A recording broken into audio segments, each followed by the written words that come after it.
Assalamualaikum warahmatullahi wabarakatuh. Waalaikumsalam warahmatullahi wabarakatuh. Bismillahirrahmanirrahim. Alhamdulillahirabbil alamin. Wassalatu wassalamu ala sayyidina wa maulana Muhammadin wa ala alihi wa ashabi ajma'in, amma ba'du. Para kanca sedaya ingkang sangat kula muliakan, alhamdulillah malam ini kita bisa berkumpul di tempat ini. Semoga perkumpulan kita diberkahi oleh Allah Subhanahu wa taala dan kita berkumpul di bulan yang istimewa, yaitu bulan 3 ini bulan Rabiul Awal. Jadi semoga kita mendapatkan keberkahan di bulan ini karena tidak ada sesuatu yang lebih istimewa dari peristiwa-peristiwa yang ada, kecuali yang teragung dan terindah adalah lahirnya Nabi Muhammad SAW. Dan bulan Rabiul Awal itu satu-satunya peristiwa, tidak ada peristiwa lain yang membersamai, yaitu kelahiran Nabi Muhammad.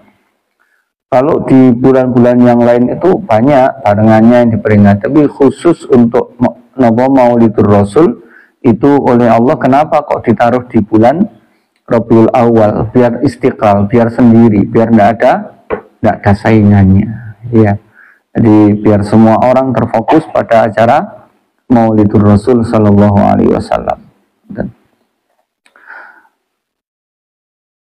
Jadi malam ini kula badhe macakno kitab napa niki Mausu'ah Yusufiyah berkaitan dengan Maulid.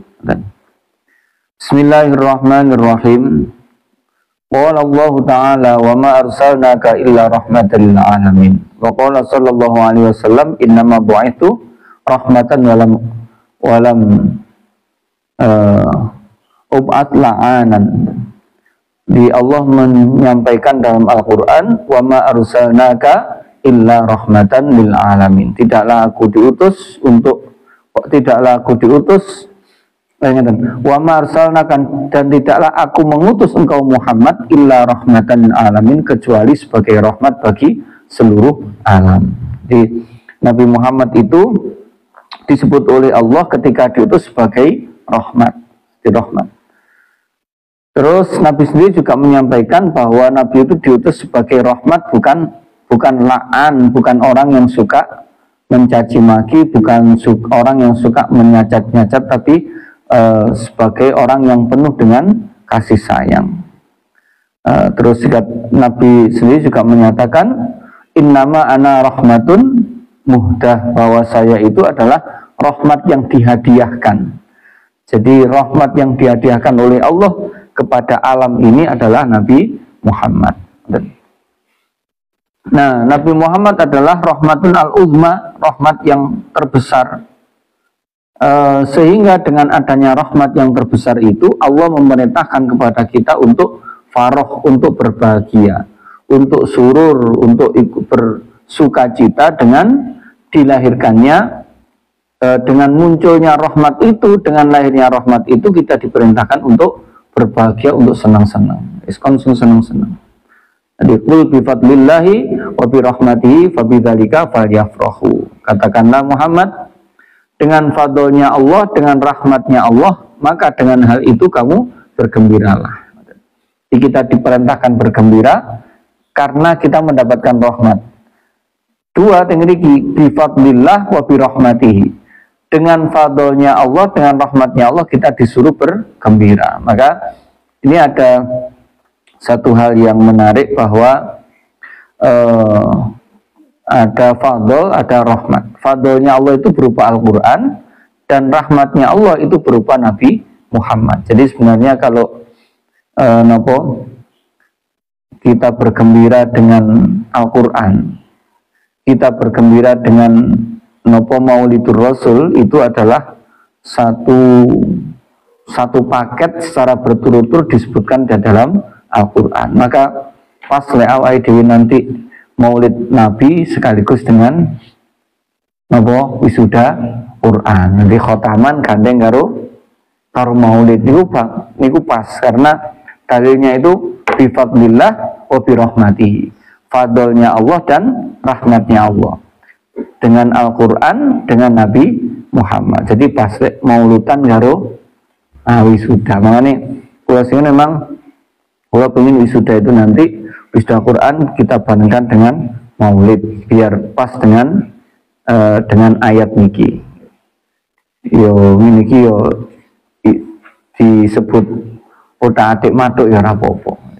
Katanya memang begitu. Biasa dalam Al-Quran itu menyebut sesuatu secara berturut-turut itu ada faedahnya, ada hikmahnya. Kayak ketika Allah menyebut tentang cara berwudu, wa idza qumtum ila sholati faghsilu wujuhakum dan seterusnya, itu kan berturut-turutnya, itu menunjukkan ada tartibnya. Terus kemudian faghsilu wujuhakum wa aydiyakum ila mirfaqain, di tangan sampai ke siku.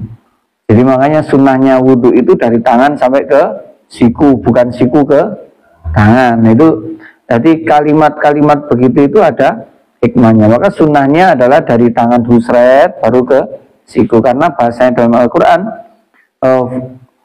faghsilu wa aydiyakum ilal mirfaqain, dua tangan sampai ke siku. Jadi makanya penyebutan itu ada hikmahnya. Maka kalau saya petik hikmah dari kenapa kalimatnya itu fadl dan rahmat, karena dalam satu ayat qul bi fadlillah bi rahmatihi, maka ini menjadi dasar kenapa kok saya suka khotaman Al-Quran itu bareng dengan acara maulid. Imam As-Suyuti menyatakan bahwa ayat ini menunjukkan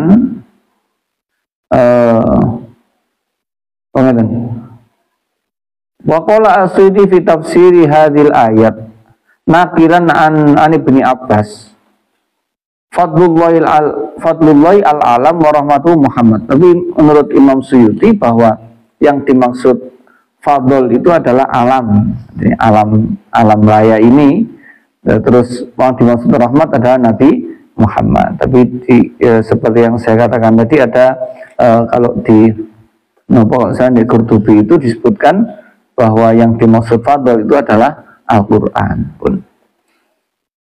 Wa qala ta'ala aidan wa kullan naqussu 'alaika min amba'ir rusuli ma nusabbitu bihi fu'adak. Bahwa menyebutkan tentang sejarahnya, menyebutkan tentang sejarah-sejarah para rasul, itu ada fungsi yang terbesar, yaitu nusabbita bihi fu'adak, untuk agar hatimu Muhammad gitu ya. Jadi Nabi Muhammad itu di Quran diceritani tentang kisah para nabi. Nabi Musa kisahnya koyok ngono, Nabi Yusuf seperti itu, Nabi Nuh seperti itulah. Apa tujuan Allah menceritakan kisah-kisah itu kepada Nabi Muhammad? Linusabbita bihi fu'adak, agar hatinya Nabi Muhammad itu menjadi tenang, bahwa ketika Nabi Muhammad ono cobaan model ini, ono Nabi juga dicoba yang model ngono. Dicoba model ini, ada Nabi yang model kayak. Jadi para Nabi itu kisah-kisahnya itu tidak hanya Nabi Muhammad, semua Nabi itu ketika diceritakan itu membuat menjadi bahan bagi kita untuk bersikap di dalam kehidupan. Jadi banyak sekali kisah-kisah yang bisa diambil pelajaran dari kisah para Nabi. Yazharu min dzalika anal hikmah fi qasasi amba'ir rusuli alaihi wassalatu wassalam tasbita fu'adan nabi. Jadi kisah-kisah yang disebutkan di dalam Al-Quran itu untuk menenangkan hatinya Nabi. Wala syakka annana al-yaum nahtaju ila tasbiti afidatina.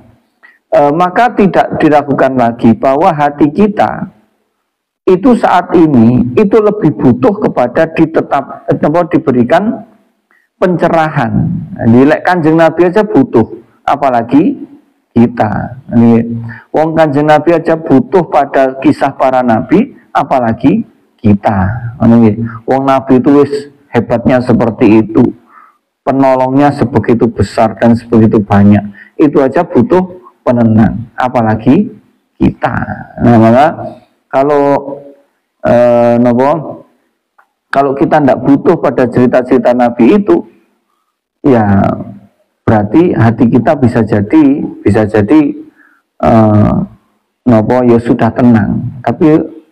Tapi kadang-kadang ketenangan kita itu ya tenanan, ya.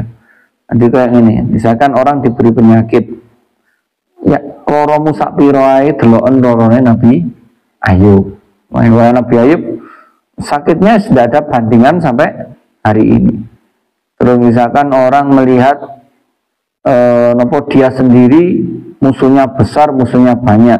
Lihat Nabi Musa itu dewe musuhe rojo. Dia itu orang pinggiran, musuhe raja yang begitu hebat. Misalkan kita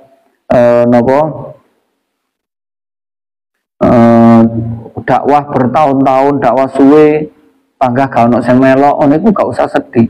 Nabi Nuh itu 80 tahun oleh wong 80. Ini kan, berarti kan banyak nabi-nabi yang kalau kita itu melakukan satu kewajiban itu nanti kalau kita mulai putus asa, itu deloken kisahnya para nabi.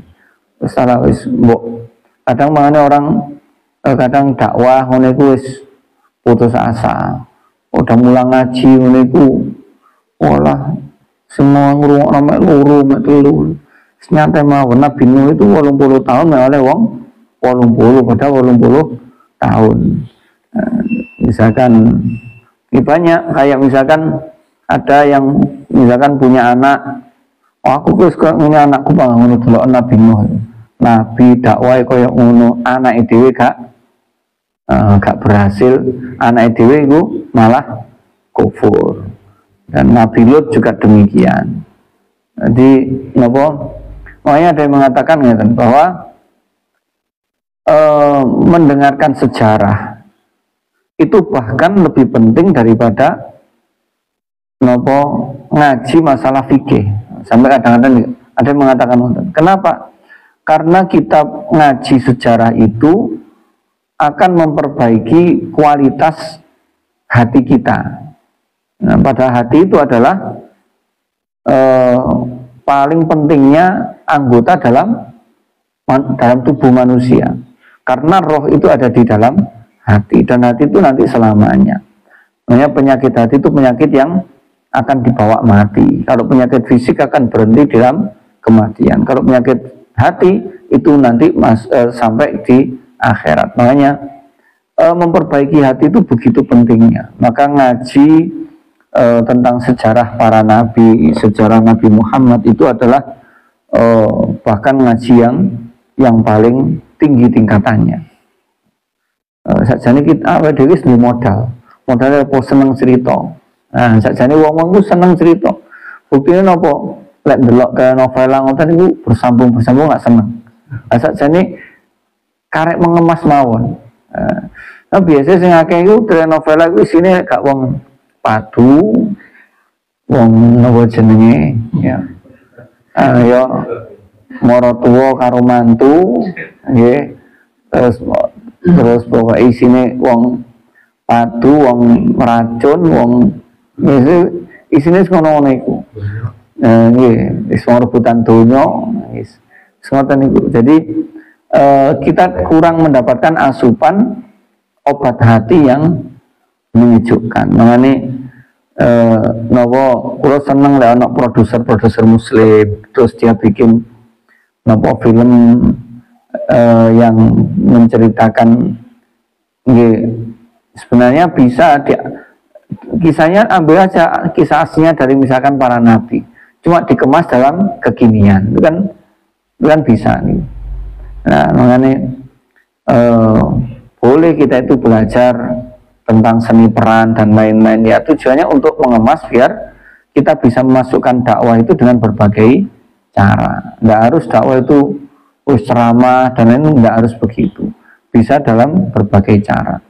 Nah, misalkan dengan misalkan ada yang ahli IT bikin game yang menyenangkan anak, tapi gamenya itu mengarahkan pada sesuatu yang positif kan bisa, karena kebanyakan game itu sekarang kan bonusnya kan negatif. Bonusnya ketua mudah seret, menang langsung metu wong itu kan karena mereka ingin menghancurkan anak-anak melalui sesuatu yang disukai. Lagi-lagi kita belum bisa memberikan sesuatu yang disukai dan itu menarik. Jadi kadang-kadang barangnya positif tapi kemasannya elek. Jadi ya kopi ini enak saja nih, tapi bentuknya plastik putih sing murah itu gak, ya malah gak jadi enak. Tapi bentuknya apa gelas kertas sing apik ini kan katanya kelas, padahal di sini adalah kemasan itu begitu pentingnya, termasuk kemasan cerita-cerita Nabi itu bisa dikemas dengan baik, itu juga akan menarik. Nah ini ternyata kisah-kisah itu penting kita dengarkan. Nah yang sering itu kita yo maulidan, sholawatan, padahal maulid itu adalah membaca kisahnya Nabi, kisah dilahirkannya ya. Itu cuma kadang-kadang ya wis mek diwaca tok karo karepe. Makane kula seneng lek kadang-kadang pas maca ngoten kula malah buka terjemahane. Nah, kadang-kadang kan perlu kita itu napa roh sing diwaca, karena untuk zikir itu yang nanti akan mendapatkan hikmah itu kalau kita tahu artinya. Kalau Quran itu ngerti tidak ngerti, paham tidak paham, itu sudah per huruf dihitung ganjaran. Tapi kalau untuk zikir itu kalau di Fawaidul Mukhtara itu dikatakan harus tahu artinya. Namanya maulid itu, kitab-kitab maulid itu sebaiknya kita tahu artinya. Sekarang nggak usah repot, NU online wis lengkap sak terjemahannya, sak bacaannya. Nah itu penting kita membaca masalah sirah para nabi, sejarah para nabi pun. Wa innal maulid asy-syarif yuhissu ala salati wassalami al-matlubi nabi qouli ta'ala innallaha malaikatahu. Dan yang kedua, bahwa membaca maulid, merayakan maulidur rasul, membaca sholawat itu adalah aplikasi dari perintah Allah, innallaha malaikatahu yusholluna 'alan nabi ya ayyuhalladzina amanu shallu 'alaihi wasallimu taslima. Jadi kita membaca maulid, merayakan maulid itu bagian dari kita mengaplikasikan perintah Allah berupa shallu 'alaihi wasallimu taslima. Wa ma kana yub'atsu al-matu. Sehingga ketika kita melaksanakan maulid itu adalah bentuk dari kita melaksanakan syariat. Melaksanakan syariat yaitu untuk membaca sholawat. Wa qala ta'ala qala Isa bin Maryam. Terus kemudian ditambah lagi penguatnya. Ketika di surat ini, surat Maidah disebutkan, qala Isa bin Maryam, Allahumma rabbana anzil alaina ma'idatan minas sama'i takun lana idan li awwalina wa akhirina wa ayatan minka warzuqna wa anta khairur raziqin. Nabi Isa itu diminta sama kaumnya. Nabi Isa, mbok kami itu ojo dikongkon ibadah teman-teman. Wis umatnya Nabi Isa itu wis gak kaya umatnya Nabi Muhammad. Umatnya Nabi Isa, umatnya Nabi Musa niku wis lek kadung njaluk ngoten niku gak ukur. Kaya Nabi Musa niku mbok kita tunjuk, mbok kita itu bisa melihat kepada Tuhan. Lek umatnya Muhammad gak tahu toh. Nabi Isa juga begitu. Kita itu repot wis mbok langsung aja kasih makanan pada kami. Kayak itu langsung seko, gak usah masak, gak usah nandur lo. Dan Nabi Isa kan nonton umatnya. Nah, akhirnya benar Nabi Isa meminta, ya Allah, turunkan kepada kami makanan dari langit agar itu menjadi bentuk seneng-seneng bagi kami. sebagai bentuk kesenangan bagi kami li awalina akhirnya, bagi orang-orang dulu dan orang-orang yang sekarang. Dan ini agar tampak bahwa engkau memang bisa loh menunjukkan kekuasaanmu. Wong-wong ben percaya nek jenengan iku wonten. Ayo. Jenengan itu bukti nek wonten iku lek kene njaluk panganan ya mudhun panganan. Jadi tanda-tandane jenengan itu lho ben wong-wong percaya. Turunkan pada kami. Warzuqna wa anta khairur raziqin. Akhirnya napa? Fanuzulul maidah. Akhirnya diturunkan betul oleh Allah. Nah, turunnya makanan itu bentuk bentuk nopo rasa bahagia penduduk bumi. Itu menunjukkan nopo senengi wong itu dengan adanya makanan-makanan tadi. Bentuk wong itu lek seneng-seneng yo ono panganane. Mangan lek maulid iku yo kudu ono panganane. Jadi lek maca maulid marono mek wedang tok yo kurang. Soalnya dalil iku ono maidatan ya ono panganan. Jadi masih mek jajan tok iku lek iso ono panganane. Terus itu napa jenenge turunnya makanan itu akhirnya orang-orang bisa berbahagia karena turunnya makanan. Nah, apalagi ini turunnya Nabi Muhammad yang tentunya ini adalah sesuatu yang paling agung dibandingkan sekedar makanan. Lawang turunnya makanan aja orang-orang menjadi bahagia, apalagi turunnya Nabi Muhammad. Nah, maka pantas kalau kita itu kemudian merayakan Maulid Nabi itu dengan penuh kebahagiaan, penuh kesenangan, ditambah lagi di situ diberikan makanan-makanan. Itu adalah bentuk rasa syukur itu dengan makanan. Terus kemudian ditambah lagi bahwa ada manfaatnya orang bergembira atas kelahiran Nabi Muhammad. Orang bergembira dengan lahirnya Nabi Muhammad itu ada manfaatnya. Buktinya apa? Buktinya orang kafir yang bahagia dengan lahirnya Nabi Muhammad itu dia mendapatkan manfaat, mendapatkan kayak Abu Lahab itu yang sudah jelas disebutkan dalam Al-Quran, dia itu orang yang terlaknat. Tabbat yada Abi Lahabi wa tab. Nabi Abu Lahab itu benar-benar terlaknat. Itu aja ketika hari Senin itu siksanya diringankan oleh Allah gara-gara dia memerdekakan Suwaibah. Jadi Suwaibah itu ketika budaya Abu Lahab. Nah, ketika dia mengabarkan kepada Abu Lahab bahwa ponakannya lahir, wih seneng, saking senengnya, iku Suwaibah dimerdekakan, kamu merdeka. Nah, gara-gara itu Suwaibah itu akhirnya diringankan siksanya setiap hari Senin. Nah, lah apalagi kita sing wong Muslim, wong kafir aja dapat manfaat gara-gara dia berbahagia dengan kelahiran Nabi Muhammad. Apalagi kita yang orang Muslim tentunya ya pasti lebih mendapatkan kabar gembira daripada orang kafir. Wa idza kana Abu Lahab al-kafiru alladzi nazala al-Qur'an bidhammi yukhaffifu anhu azab kulailatil itsnain bisa babi farhi bi maulidin nabi fama halal muslim al-muwahhid min ummatin nabi Muhammad sallallahu alaihi wasallam alladzi surra bi maulidihi wa yubzilu ma tasilu ilaihi dan seterusnya.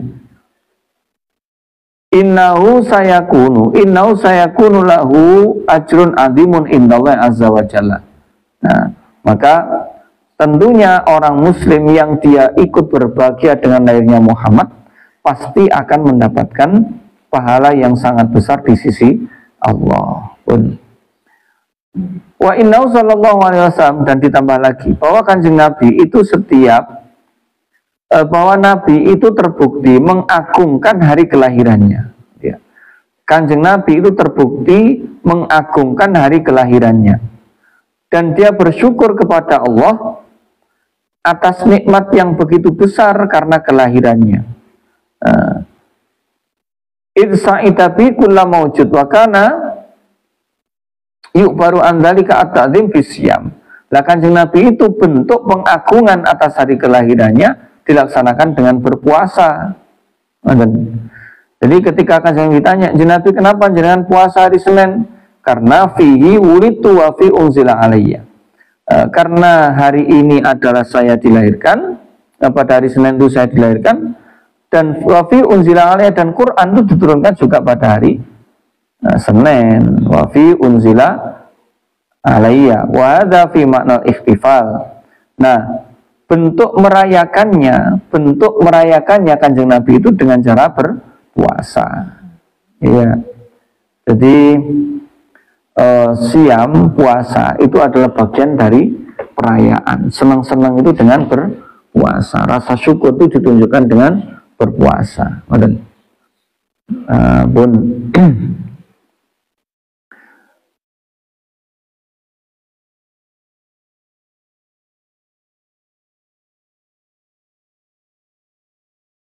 Waqad as-sala an-nabi hadhil qaidah bi nafsi kama sahha fil hadits anna sallallahu alaihi wasallam lamma wasala ila Madinah. Jadi Kanjeng Nabi itu membuat satu kaidah bahwa ketika Kanjeng Nabi itu sampai di Madinah melihat orang-orang Yahudi itu berpuasa pada hari Asyura, maka Nabi bertanya kepada mereka, kenapa kok kalian berpuasa? Karena pada hari ini Nabi Musa itu diselamatkan dari Fir'aun. Akhirnya bentuk syukur mereka melaksanakan berpuasa. Nah, nahnu aula bi Musa minkum fasoma wa amara bisyamihi. Nah, kami lebih pantas merayakan kemenangan Fir'aun daripada kalian, karena kami itu lebih pantas menjadi umatnya. Ya Allah, kemenangan Musa atas Fir'aun, kami lebih pantas merayakan kemenangan Musa itu daripada kalian, karena kami itu lebih mengikuti syariatnya Nabi Musa daripada kalian yang sering melawan Nabi Musa. Jadi bentuk rasa syukurnya Nabi Muhammad itu ditunjukkan dengan berpuasa. Ini kaidah ini berasal dari seperti ketika orang-orang Yahudi itu merayakan kemenangan Nabi Musa dengan cara juga berpuasa. Nah, jadi memang sedikit berbeda kita dengan Nabi Muhammad itu. Ya bedanya titik. Karena Nabi Muhammad itu makme titik, kita titik-titik makme. Makme titik, kita mangane titik-titik mangan. Itu memang beda kayak kita itu sholat itu kan koyok kroso abot. Dan Nabi Muhammad itu hiburannya adalah sholat. Jadi ini dasar-dasar kenapa kita itu perlu merayakan Maulid. Jadi kenapa kita perlu berbahagia dengan Maulid, kita perlu membaca sejarahnya Kanjeng Nabi. Jadi jangan lupa, kalau kita itu merayakan Maulid, itu sebenarnya yang paling penting itu adalah meneladani akhlaknya Rasul. Sebenarnya bukan meneladani juga sih, kayak kita hati kita menjadi damai dengan keadaan itu adalah berangkat dari cerita. Makanya kalau kita kan sering merungokno cerita malih ternyuh, malih nangis, merungokno cerita malih akhlak kita yang asalnya tidak baik menjadi baik. Makanya perlu dalam maulid itu sebaiknya ada yang bagian cerita. Nah, ya. Jadi itu sebenarnya yang paling baik. Cara kula ndelok dasarnya di sini itu adalah sebaiknya itu adalah cerita. Cerita-cerita dari orang soleh itu sangat bermanfaat untuk memperbaiki hati kita. Jadi kayak ceritanya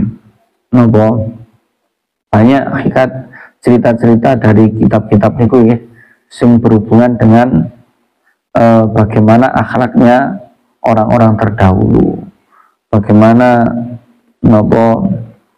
kisah mereka itu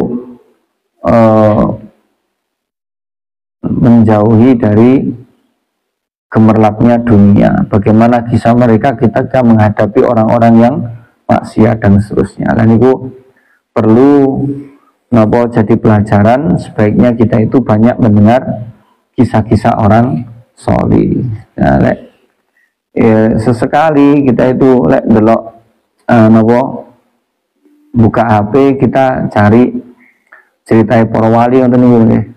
Delok ceritane Junaid Al-Baghdadi, ceritanya itu banyak sekali dan itu seringkali lebih bermanfaat untuk perilaku kita. Yang paling sering itu. Nah, kemudian ya, Al-Fatihah. A'udzu billahi minasy syaithanir rajim.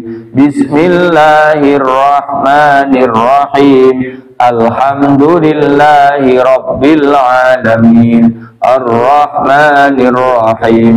Maliki yaumiddin. Iyyaka na'budu wa iyyaka nasta'in. Ihdinas siratal mustaqim. Siratal ladzina an'amta 'alaihim ghairil maghdubi 'alaihim waladdallin. Rabbighfirli wa liwalidayya wa lil mu'minina amin. Subhanaka Allahumma wa bihamdik asyhadu an la ilaha illa